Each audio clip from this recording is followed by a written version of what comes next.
Lang tukoy na petsa kung kailan talaga sisimula ng hulihan sa mga pampaserong jeep na hindi makapag-consolidate. Kasi nga walang masakyan yung mga tao.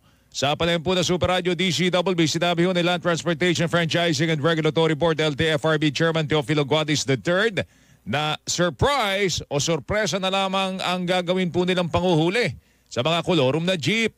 As to the exact date po, ma'am, siguro hindi po muna namin sasabihin, ma'am. Because of the element of surprise, ma'am.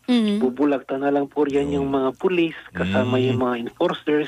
Nilinaw naman ni Guadis na hindi magiging malawakan ang gagawin nilang hulihan. Ngunit muling pinayuhan ni Guadis ang mga unconsolidated jeep.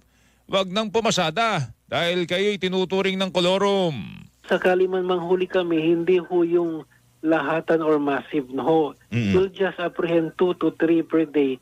We would just like to drive the message po na sana wag na silang